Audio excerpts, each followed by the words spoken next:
Hello, everyone, and welcome back to episode 4 of Brain Spark English, the only podcast you need to stop translating in your head and start speaking English with absolute confidence. I am your host, Mia. And I am Oliver. We are so thrilled to be back in the studio with you today. The Brain Spark family is growing so fast, and reading your comments absolutely makes our day. You guys are doing an amazing job practicing these phrases. You really are. Today, we have a fantastic, value-packed episode. We are giving you 18 brand new, everyday English phrases that native speakers use all the time. To make it easy for your brain to remember, we have divided today's phrases into 3 new categories: work and productivity, socializing and plans, and finally, surprises and reactions. Let's not waste any time and jump right into category number 1, work and productivity. Our very first phrase today is get the ball rolling. Get the ball rolling. I use this one almost every morning. It simply means to start something, to begin a process or a project so that it can finally make progress. Imagine a heavy ball resting on the top of a hill. It's hard to push at first, but once you get the ball rolling, it moves easily on its own. Let's hear an example. Mia, we have a massive deadline for the new project next Friday, and we haven't even started. You're right, Oliver. We need to get the ball rolling today. Let's schedule a team meeting at 2 p.m. and assign the first tasks. Great example. Now, once you start a project, you should definitely avoid our second phrase, cut corners. Oh, cutting corners is a bad habit. To cut corners means to do something quickly, cheaply, or poorly in order to save time or money. You are skipping important steps to finish faster. Exactly. If a builder cuts corners while building a house, the roof might collapse. Let's do a role play. Oliver, why is the new software crashing so much? Users are complaining everywhere. Well, Mia, the development team had to cut corners because the boss wanted it finished in 1 week instead of 1 month. They skipped all the safety tests. See? Never cut corners. But when you work hard and you are completely exhausted, it's time to use our third phrase, call it a day. To call it a day means to decide to stop working on something for the rest of the day. You are satisfied with what you did, or you are just too tired to continue. It is the best phrase to hear at the end of a long shift. Let's practice. Mia, it is 7 p.m. We have been staring at these accounting reports for 8 hours straight. My eyes are burning. Same here, Oliver. Let's call it a day. We can finish the rest of the reports tomorrow morning with a fresh cup of coffee.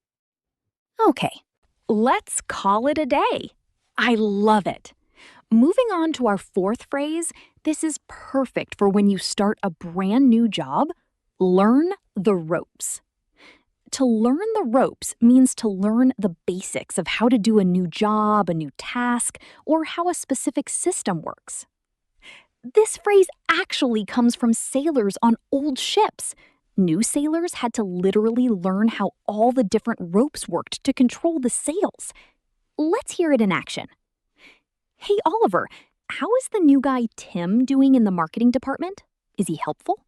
He is a bit slow right now, Mia, but he just started on Monday. He is still learning the ropes. Give him a few weeks and he will be great. That makes sense. Now, what if you need a really clever idea to solve a problem? You need our fifth phrase. Think outside the box. To think outside the box means to think creatively, freely, and not follow the traditional, normal rules. You find a completely unique solution. Let's do a quick role play. Mia, our standard advertising isn't working anymore. People are ignoring our posters and our TV commercials. We need to think outside the box, Oliver.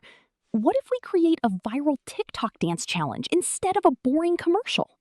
That is definitely thinking outside the box. Okay, our final phrase for the work category is on the same page.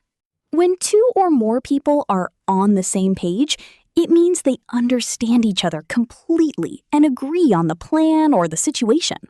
Imagine you and your friend are reading a book together. If you are on page 10 and they are on page 50, you are confused.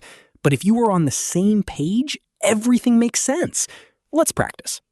Oliver, before we sign this contract with the new client, I want to make sure we are on the same page. We are offering them a 10% discount, right? Yes, exactly. We are on the same page, Mia. Let's sign it. Perfect. That wraps up our work category. Now, let's transition into category number 2, socializing and plans. We all make plans with friends, and sometimes things change. Our first phrase here is up in the air. If a plan or a decision is up in the air, it means it is completely undecided or uncertain. Nothing has been finalized yet. Let's hear an example. Mia, are you still traveling to Japan for your holiday next month? Honestly, Oliver, my plans are totally up in the air right now. My passport is expiring and I haven't bought my tickets yet. That sounds stressful. Now, what if you do make a solid plan with a friend, but they cancel on you at the very last second? We call that bail on someone. To bail on someone means to abandon a plan or cancel an appointment with someone, usually at the last minute, leaving them disappointed. It is similar to ghosting, but ghosting means you never talk to them again. Bailing just means you cancel the specific plan for today. Let's roleplay. Oliver, where is Jason? We were supposed to go to the cinema 20 minutes ago. I bought the tickets. I am so sorry, Mia. Jason just texted me. He decided to bail on us because he wants to play video games at home. Are you kidding me? I can't believe he bailed on us again. Well, since Jason isn't coming, maybe someone else wants to use our next phrase, tag along.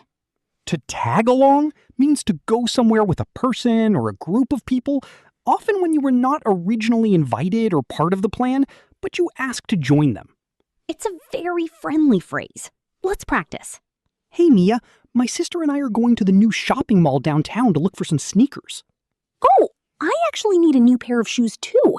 Do you mind if I tag along? Not at all. We'd love for you to tag along. Let's go. Our 10th phrase today is perfect for when you are waiting for news. Keep me posted. To keep me posted simply means to keep me updated. It means you want the person to tell you if anything changes or if there is any new information. For example, if your friend has a job interview, you want to know the result. Let's hear a role play. Mia, I am so nervous. I am walking into the hospital right now to get the results of my blood test. You are going to be fine, Oliver. Take a deep breath and please keep me posted. Text me as soon as the doctor talks to you. I will keep you posted. All right, our next phrase is incredibly popular with younger native speakers right now. Low-key. Yes, low-key can be used as an adjective or an adverb. It usually means relaxed, quiet, or without drawing too much attention. If you have a low-key party, it means it's just a few friends eating pizza, not a crazy loud club. It can also mean you secretly feel a certain way. Let's practice. Oliver, your birthday is on Saturday. Are you throwing a massive party at the club with a DJ? No way, Mia. I want to keep it very low-key this year. I'm just going to cook dinner at home with my 2 best friends. A low-key birthday sounds wonderful. Our last phrase for the social category is give a heads up. To give someone a heads up means to give them an advance warning or a helpful notice about something that is going to happen soon. Imagine someone throwing a ball at your head. If they yell heads up, you look up and catch it. You were warned. Let's do an example. Mia, just to give you a heads up, the boss is in a terrible mood today. He is yelling at everyone. Oh, wow. Thanks for the heads up, Oliver. I will definitely avoid his office today. Good choice. And that brings us to our third and final category for today, surprises and reactions. Life is full of unexpected moments. Our first phrase for this category is used when something happens completely unexpectedly, out of the blue. Out of the blue means suddenly and without any warning whatsoever. Imagine a clear, beautiful blue sky, and suddenly a lightning bolt strikes. It came out of the blue. Let's roleplay this surprise. Mia, you look shocked. What are you looking at on your phone? Oliver, My ex-boyfriend just texted me completely out of the blue. We haven't spoken in 3 years, and suddenly he sends me a message? That is definitely out of the blue. Now, what if someone accidentally ruins a surprise? We use the phrase, let the cat out of the bag. This is such a funny idiom. To let the cat out of the bag means to accidentally reveal a secret, usually a surprise party or a hidden plan. Once the cat jumps out of the bag, you cannot put it back in. The secret is out. Let's hear an example. Oliver, how is the secret surprise party for Emily going? Is she still clueless? Not anymore, Mia. Jason accidentally let the cat out of the bag. He asked Emily what time she was arriving at her own surprise party. Oh, Jason. He always lets the cat out of the bag. All right, our next phrase is for when you face a fear. Bite the bullet. To bite the bullet means to force yourself to do something difficult, unpleasant, or painful that you have been avoiding or delaying. Historically, before anesthesia was invented, doctors would give soldiers a bullet to bite on during surgery to help them handle the pain.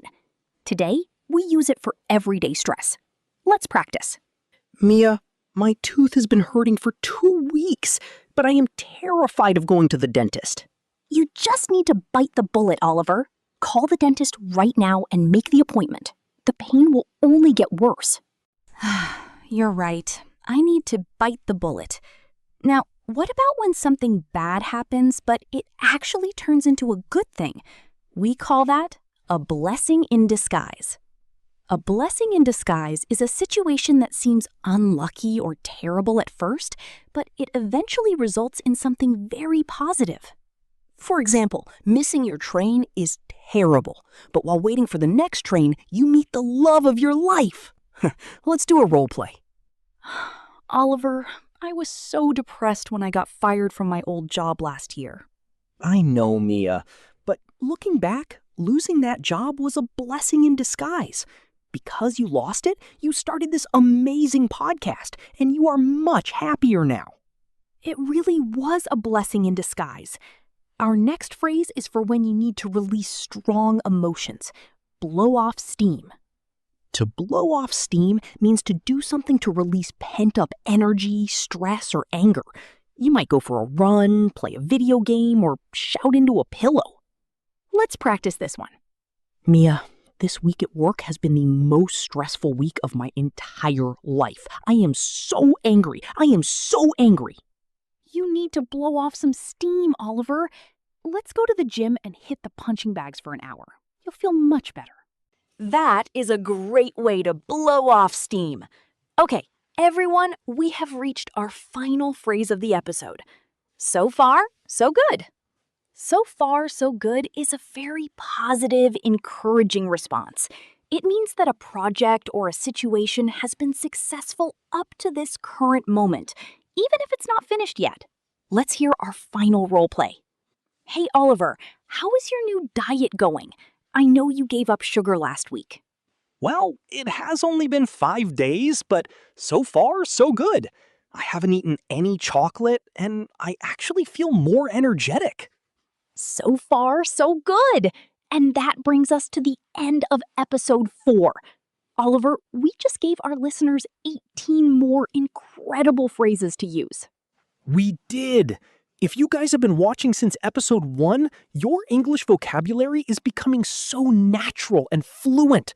We are so proud of you. But remember our golden rule. Please do not try to memorize all 18 phrases today. Just pick your favorite 3 phrases, write them down, and use them this week. We have a question for you. Which phrase was your favorite today? Tell us down in the comments below and try to write a complete sentence using it. We will reply to as many as we can. If you enjoyed this episode, please help us get the ball rolling by hitting that subscribe button and giving this video a like. Thank you so much for learning with Brain Spark English 1. Keep practicing, keep sparking your brain, and we will catch you in the next episode. Bye, everyone. Stay amazing.